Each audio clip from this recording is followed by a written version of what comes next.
काय हो, तुमच्या बाबतीत पण असं कधी घडलं आहे का? काय ते सांगतेच पुढे. त्याआधी नमस्कार मंडळी, मी पद्मा, तुम्हा सर्वांच्या नवीन एका व्हिडिओमध्ये खूप खूप स्वागत. सकाळी उठून मुलांची तयारी करून झाली, नंतर लागली आपल्या रुटीनला. गरम पाणी करून पिले, नंतर चहा ठेवला, चहा घेऊन गॅलरीत बसली. बाहेर पाऊस चालू होता, पाऊस बघत बघत चहासुद्धा पिला. चहा पिऊन झाल्यानंतर लागले आपल्या रोजच्या रुटीनला. रोजचं रुटीन काय आहे तर मुलांचा टिफिन करून झाल्यानंतर असलेले भांडे घासून घेणे, भांडे घासून झाल्यानंतर जेवणाची तयारी करणे. बघते तर काय, पिठाच्या डब्यात 3-4च चपात्यांचं पीठ. म्हणजे काय तर ठरवलेली कामं जर वेळेवर केले नाही तर असं घडतं. आमच्याकडे बोलतात पिठाचा डबा आणि मिठाचा डबा रिकामा करू नये, म्हणून त्यात थोडेसे पीठ ठेवले व पिठाचा डबा बाजूला ठेवला व घेतले पीठ घालून रमत ठेवले. तोपर्यंत गॅसवर कुकर ठेवला, कुकरमध्ये पण डाळ भात बनवून घेतला. नंतर लागले पुढच्या तयारीला.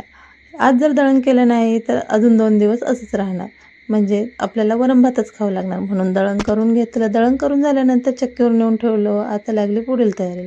तोपर्यंत पीठ रमलं होतं. पीठ रमून झाल्यानंतर चपाती करून घेतल्या. चपात्या करता करता इकडे भाजीसुद्धा निवडून घेतली. भाजी निवडून घेताना चपात्या करून झाल्या व त्याच तव्यावर भाजीसुद्धा बनवून घ्यावी.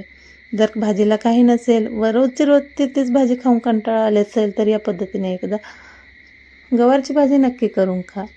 ही भाजी मी तव्यावरच बनवणार आहे बघा. थोडंसं तेल घातलं, त्यात गवार घालून घेतलं. गवार घालून झाल्यानंतर बाहेर काढून घेतल्या. त्यातच लसूणसुद्धा घालून घेतलं. नंतर 3-4 हिरव्या मिरच्या घातल्या, त्याही चांगल्या भाजून घेतल्यानंतर शेंगदाणे घातले, तेही भाजून घेतले. थंड झाल्यानंतर ते सर्व साहित्य मिक्सरच्या भांड्यात घालून घेतले. चवीनुसार मीठ घातले व चांगले मिक्स करून घेतले. बघा, याप्रमाणे रवाळसर असे ठेचा तयार करून घेतला. पुन्हा त्याच तव्यात तेल घालून घेतले, जिरी मोहरी घालून घेतली व तयार केलेला ठेचा घालून घेतला. बघा, अगदी अलटीपलटी करून फ्राय करून घेतला. असा जर ठेचा जर तुम्ही बनवला ना, एकदा बनवाल तर पुन्हा पुन्हा बनवून खाल. असा चटपटीत ठेचा बनतो. त्यावर थोडा वेळ झाकण ठेवले, 2-2 मिनटाकरता झाकण ठेवले व वाफ काढून घेतली.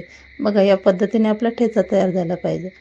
असा ठेचा तयार करून घेतला. बघा, व्हिडिओ आवडल्यास व्हिडिओला एक लाईक व सबस्क्राईब करा. आजच्या पुरतं एवढंच. पुन्हा भेटू.